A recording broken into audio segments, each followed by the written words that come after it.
Good evening, Southern Soul Tarot fam. Today we are going to be doing a fantastic unboxing of the Mystical Cats Tarot. It is by Linnea, I believe, Weatherstone, and it is the art by is Mickey Mueller. So again, this is a fantastic deck. It was gifted to us by another Southern Soul Tarot family member, Michelle. So we want to thank her again very much. It was a gift for my birthday. So we're going to go ahead and unbox it and take a look at it. So again, this is the box. It's very beautiful, nice size. I like it a lot, and I think the picture is very gorgeous. So we're going to go ahead and open it up. And this is what it looks like when you open it. Again, I do love when it's yellow and gold on the inside because it's, you know, one of my favorite colors. And then you have the book here. And that's what it looks like, the cards in the back once you open it. So, let's go ahead and look at the book. Like I said, again, this is the Tales of the Magical Cats. So, or the Mystical Cats, excuse me, not magical. I was reading it through the through the camera. But it is the Tales of the Mystical Cats. So again, it does give you a summary pretty quickly. In the books, it lets you know what each card means because some of the names have been changed on the cards. Let me see if they do have any spreads. Yes, they do have spreads also. So they do have, and I love when they give you their own spreads that for their particular decks, and they tell you how the best way to use them and how they created them. So I very much do like that. So for now, we're going to go ahead and put this back in here. And then we're going to go ahead and put the box over here for now. Whoops.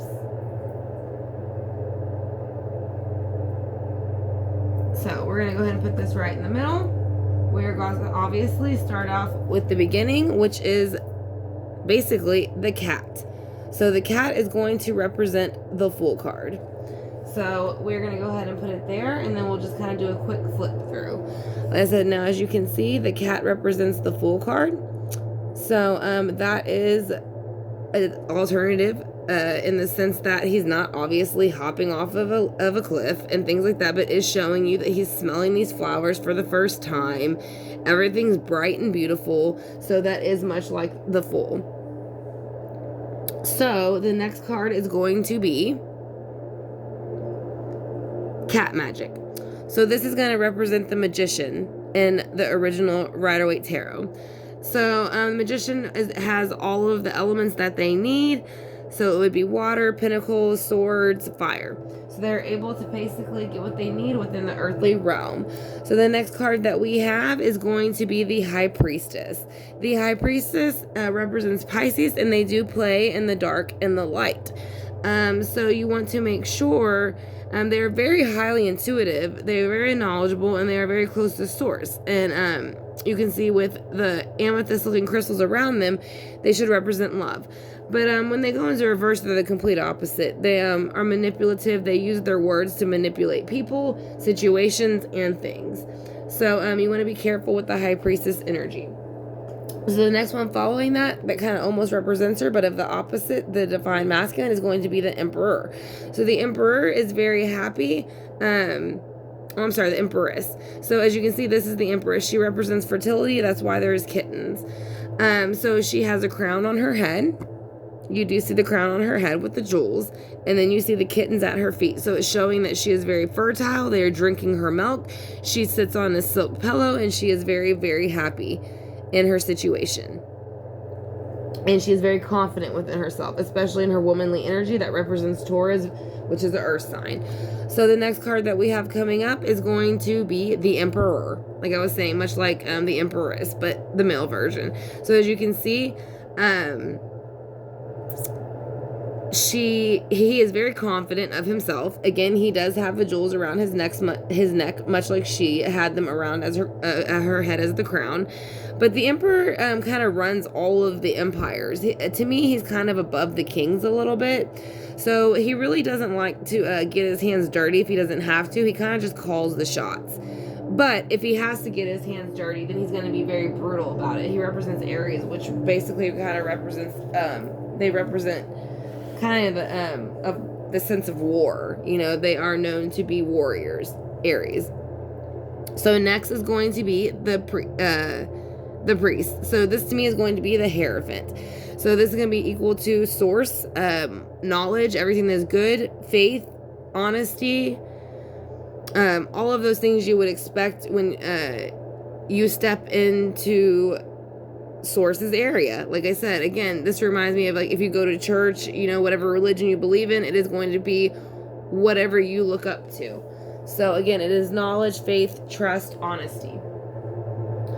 So the next card is going to be the Lovers. And as you can tell, they are very much in love. Like I said, they are basically wrapped around each other, kind of embracing each other, much like cats do. But then you kind of see, too, where they have the bright red flowers. And to me, that kind of represents the passion and the fire and that they do love each other. So the next one coming up is going to be the Chariot. The Chariot represents the Cancer, mother of the zodiac. And as you can see, this cat is very content with being pulled by dogs. And usually the Sphinx is the one pulling the chariot. So in this one, I like how they spun it around and the dogs kind of are catering to the cats instead. So this next one is going to be Strength. So I like this one.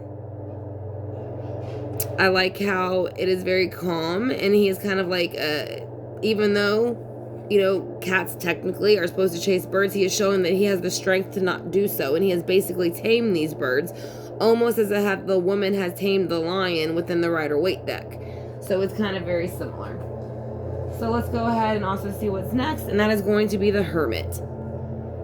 So the Hermit is going to represent Virgo, and like I said, and they do go, as you can see, this cat's kind of just hanging out in the tree around the pomegranates, and the pomegranates are kind of representative of new life and just things like that. So basically, they are kind of introspecting on how to maybe add to their life or take things out that aren't helping them. But as you can see, the moon is somewhat illuminated in the back, but not all the way completely. Whenever it is, it'll flip around, they'll come out of hermit mode, and they'll do whatever it is that they've been thinking about doing. So the next card is going to be the Wheel. And as you can see, this is kind of like how cats would like to play with things like this. But the wheel is basically spinning the wheel of fortune, seeing what you're going to get, if it's going to be a good result. If it turns in reverse, the wheel does not spin. So therefore, you're not really going anywhere in the situation. So it's kind of time to step back from that. So let's see what the next card is. This is going to be Consequences. So I like this because, again, they did put a few different cards in. Consequences is exactly what it sounds like. As you can see, this cat kind of got into things it shouldn't have got into, and now it's kind of tangled up in all of these wires, and they can't get out of it. So it is very much, like I said, it is them having to deal with the consequences of what they've done. And until they can untangle that and get themselves out of that, like I said, they will stay in this mode. So the next card is going to be the Floating Cat, and it is equivalent to the Hanged Man within the Rider-Waite. So whenever they're like this, they're kind of looking at things differently. They don't really want to conform, you know, and so they're trying to see things from a different angle than most others. Now, when you flip it around, they start to conform. They start to see things, but they are still, you know, interested in kind of starting something new, and then also coming into something new with the Morning Glories. As you see, I want to say those are Morning Glories that are around it. As I could be wrong, but I'm pretty sure that's what those flowers are. So they start to be more enlightened about what's around them, and they kind of start to fit in better. As you can see, they're kind of upright and not so much floating anymore. They're floating, but not in the way of like confusion. So the next one is Death, and as you can see, it is much like what the card says. You can see where the cat has passed, and unfortunately the spirit of the cat is stepping out, and you see the lights coming through to take the soul of that person or this cat, you know, in the card. But whoever the death cycle comes in on, that is what that is representing. That the lights do come down and take you to where you need to go. The next one is going to be Grace, and I like this one because I think it lets people know sometimes, even though things are rough around you, like you see all this water that just keeps crashing and crashing and crashing, and they, you know, there's supposed to be this rainbow in the background, and that's why it's happening, but it's not. It's just trying to cause a distraction and flood out what the actual focus is. So it's saying when this happens to you, handle it gracefully. Don't let all of this water crashing upon you and this delusion in the background of happiness throw you off. Handle it gracefully. So the next one is Demon Cat. So that again is going to represent the devil. And as you can see, this one did catch the bird. He gave in. So it was where the other one with strength, temperance itself, and learned how not to do that, not to be aggressive or controlling or attached to certain behaviors or things. This cat has not learned to do that. So the next one that we have is the Tower.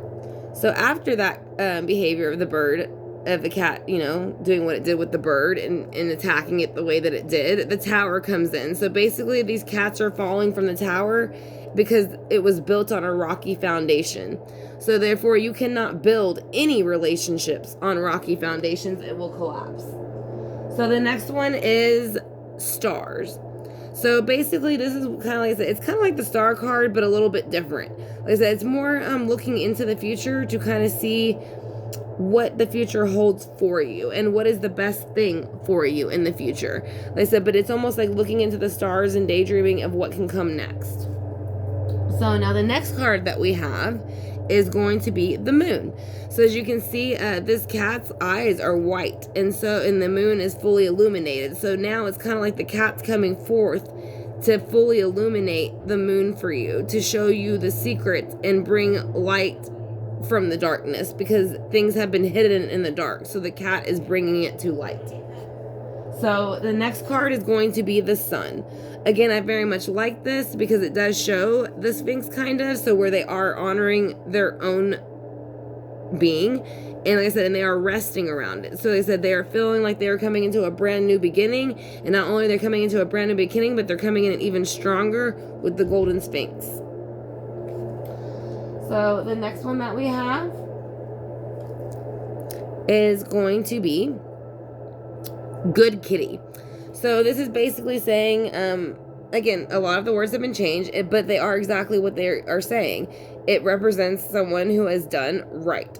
Like I said, this is answering the calls and doing what you should be doing right, and not making up things that are not true, doing things to hurt people, anything like that. So it is basically answering the judgment call and source and doing what is right. That's why you see they are being rewarded with this gold aura around them, because they are doing the right thing.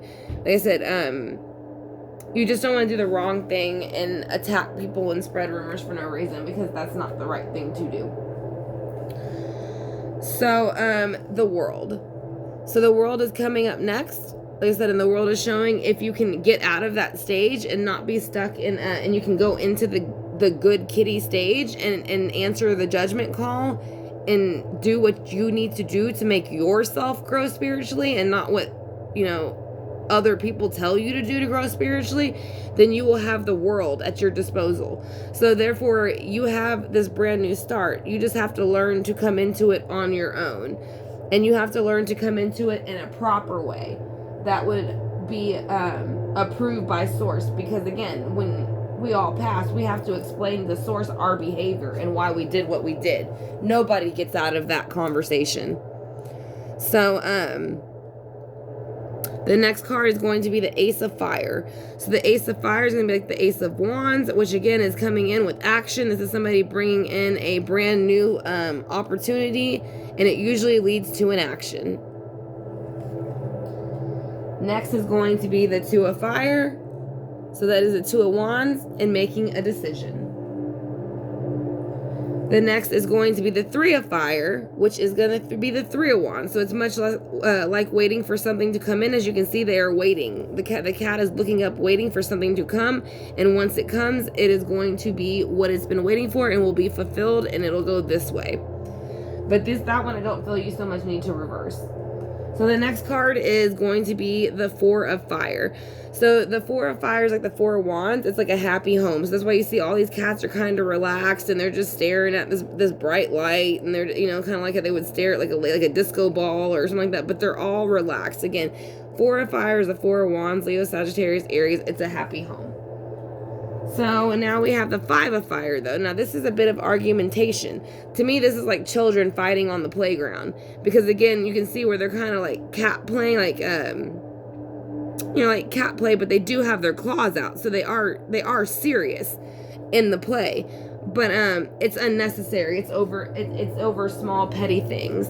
And then once they get past that, then they can move forward with the 6 of fire, which is the 6 of wands, and that's victory. And that's why you see them carrying a wreath, and they have a fish, and they each have something that they've been rewarded with for getting out of this negative, argumentative behavior. So let's see what the 7 of fire says. The 7 of fire is defending yourself. So basically, like you said, you can see where this cat is defending itself against these cats. It feels like it has its claws out, and then it also has fire in the background to let you know the energy. So it is saying that this cat is not putting up with these other people's, it is defending itself. It's not going to put up with the other people's energy that is coming in on it. The other six wands. So now you have the 8 of fire. So that's going to be the 8 of wands, which is going to be communication. So as you can see, it's moving very fast, because usually the wands come in very fast with communication. It could be great communication, it could be love communication, or it could be very harsh. Usually when it's harsh, it's in reverse, and it's coming in slower, or it's just harsh, and that's why it's in reverse. But in this one, like I said, again, it is just showing you that it's the 8 of wands is fast communication, and that's why the rug is coming out from underneath the cat. So the next one is going to be the 9 of fire. The 9 of fire is like the 9 of wands. It is much like being beaten and battered. So it's like you kind of see where these cats feel like they've just had enough. So they're in a circle and they're sitting in front of it, and it's like they're contemplating on how to move forward from this situation. And the way they decide to move forward from it, the best way is to go ahead and put the wands down. Quit trying to carry these burdens and actions and statements and whatever it is that these people are acting upon, and put it down. Like I said, and that will end the burden if it wants to be ended. So, and then you have the fire kitten. So that's much like the page. So that's like you said, it's a young, like it represents a younger child, an immature energy or an immature action. As you can see, this cat is about to put his hand over the flame. So as I'm saying, you can tell they're a little bit more immature in the sense that it's kind of like how you teach children don't play with fire. So that's basically what that card is saying. And then you have Fire Tom. So that is going to be the Knight of Wands. So the Knight of Wands is coming in quickly because he's not as scared of the fire as the Page is. He's been through it, and he's been through it quite a bit. So he is coming in to make sure that the action is going to be taken that needs to be taken to move forward within this earthly realm. And then the next one you have is going to be the Queen of Wands.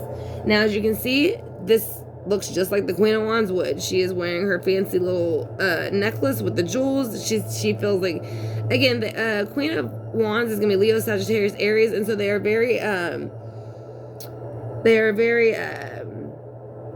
they like to dress up. They like to socialize. They like to be the life of the party. They are usually very good social butterfly, people. They get along with everybody very well. And pretty much everybody likes them, and so that is the fire queen's energy. So you can see that with the fireworks going off in the background also. And then this is going to be the Fire King. So the Fire King is also going to be the King of Wands and the Rider-Waite. So as you can see, he again still has the lizard down here, just like the other one does. But he is letting you know he's not going to really move and act if he doesn't have to, because he kind of more uses his words. But if he has to act, he'll come out in this position, and he will do what he needs to do to make something stop if he feels it's not proper, just like the Queen of Wands would if she's in reverse. So then you have the Ace of Sea. So this is going to be the Ace of Cups. So as you can see, it is a cat print, which is very interesting for a take on the cups. So next you have the Two of the Sea. So you see where this is a brand new relationship for these two kittens, or these two cats, and they are by the water because, again, this is water signs, Cancer, Scorpio, Pisces, and they are touching noses because it is a brand new relationship. So it's kind of like I said, again, when you see the Two of Cups in the traditional Rider-Waite Tarot, it does represent a brand new relationship most of the time. So, and then when you have the Three of Sea, you have the Three of Cups, which means that these people, usually it's actually kind of more of a party look, like they're cheersing, but these ones look like they've had too much cheersing, because it can be an overindulgent card, and it can actually represent third-party situations. So that might be why it's that way. And then on this one is the Four of C. So the Four of Cups is basically, as you can see, this cat just doesn't even notice what's in front of it. It doesn't care. It's like the grass is greener, and it's envious. It's very envious of what's going on. It's thinking about what other cats have that it doesn't have, or something like that. Again, water signs, Cancer, Scorpios, and Pisces. So with the Five of Cups, they're still feeling pretty sorry for themselves.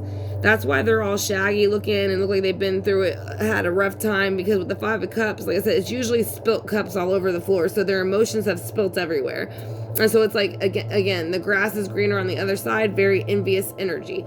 But when it's flipped around, they're coming out of that energy. But as you can see, this cat's kind of like been through it emotionally, and you can see it by, it looks like it just like jumped into a puddle of water and couldn't take it no more.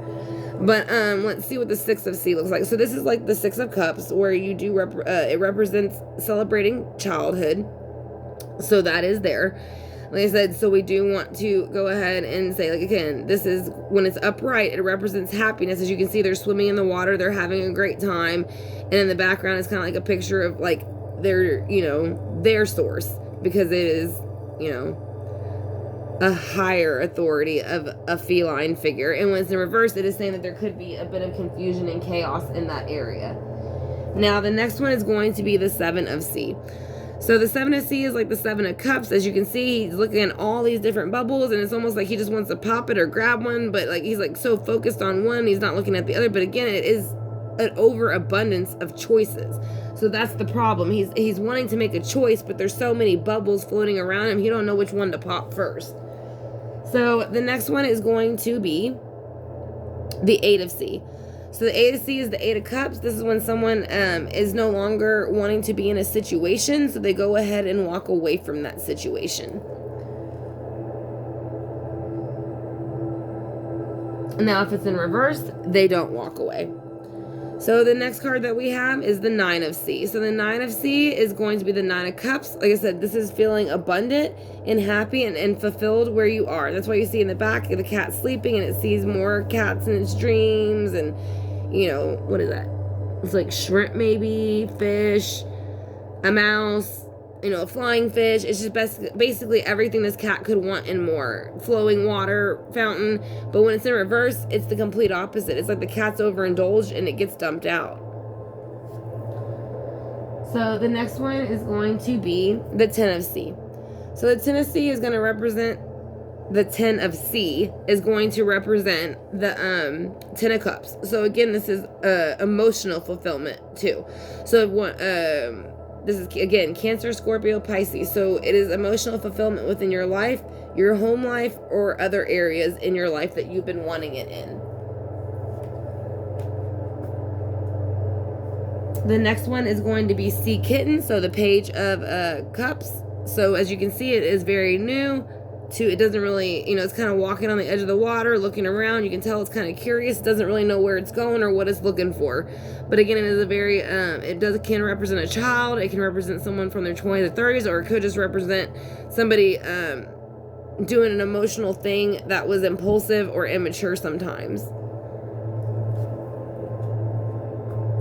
So next we have the Sea Tom. So this is going to be the Knight of Cups in the traditional tarot. So this person is coming in with an emotional offer. As you can see, it's like he wants to like kind of like, look, aren't I handsome? It looks like Rexy. But yeah, that's kind of like he's looking at like, aren't I handsome? Like, you know, go ahead and take this, you know, offer that I'm offering you. Like, you know, you'll enjoy it. So when it's upright, I would say it's going to be a genuine offer. If it's reversed, I would think about it. So this is going to be the Sea Queen. So this is going to be the Queen of Cups, Cancer, Scorpio, Pisces. As you can see, she is also wearing the jewels around her neck, but she does have a seashell instead of just the crystals added to hers. And as you can see, again, cats love flowing water. Most of us know that. So that is what she is focused on. As long as the water is flowing steadily, she is happy. But if it doesn't go her way and flow the way she wants, then she will kind of, her emotions will flow the opposite direction, and it'll flow down onto others and kind of cause a bit of a problem. And the Sea King is also going to be the King of Cups. So that is her partner, and he is much like her in the sense that he doesn't, except for the sense that he will be, I've noticed with most King of Cups, they're quiet a little bit longer. But then when they are done, it's like they say something quick and sharp, and you'll never hear from them again. Whereas with the Queen of Cups, it's not really the same. You'll kind of keep hearing things over and over again. Ace of Sky. So the Ace of Sky is going to represent the Ace of Swords. The Ace of Swords is a brand new opportunity, thought offer. Usually sometimes it can represent jobs and the legal system. But to me, it is a thought offer that you put out into the world to go ahead and get something started. And now whenever you get the Two of Swords, you have two offers now. So whether you can go ahead and make, with the Ace of Swords, take that offer or not take that offer. Once it's switched around, then you have decided whether you want to or not to. Now, with the Three of Swords, this is actually going to be brokenheartedness. So as you can see, it's like this one's almost wanting to tip this crystal over and just cause havoc. You can see where things have been broken on the ground. These other two cats are looking like, what is going on? So it's supposed to be when it's upright, they're running like a well-oiled machine. But when you see it like in reverse, well, not running like a well-oiled machine, it's brokenheartedness. But when you see it in reverse, it's it goes back into running into a well-oiled machine. Like you come out of the heartbreak and you're able to not focus so much on how you felt when it happened. So it is, like I said, the Three of Cups or the Three of Swords upright is going to be heartbreak, but in reverse, it's coming out of it. It's releasing that. So the next one is going to be the Four of Skies. As you can see, very much of this cat is resting in a field of lavender, which I love because it's relaxing, and that's the whole point of the Four of Skies, is to take a break and relax and see which direction to go. And that's why you see the cat in the background, north, east, south, west. So the next one is going to be the Five of Sky. So the Five of Skies and the Five of Swords, as you can see, this is kind of like bickering and fighting. This is overkill. So it's like these cats are kind of looking at this one cat, like they don't want nothing to do with it anymore. Like in the traditional tarot, it's a guy holding 4 swords and wielding one in his hand while 2 people are walking away. So as you can see, this cat looks disturbed by it. Like he doesn't understand what is the big deal. Like why these people are overkilling it. So basically nobody wants to be around that kind of energy. So, with the Six of Sky is the Six of Swords. So because that person is giving off the energy, this cat is deciding to leave. And as you can see, they're still bickering and fighting in the background, but this cat has had enough and it's not dealing with it anymore. So it's taking its sword and getting on its boat and getting out of here because it doesn't want to deal with these other 5 individuals that can't stop fighting in the background. So the next card that we have is going to be the Seven of Sky, which is the Seven of Swords. As you can see, again, that you want the cats to kind of tame themselves and not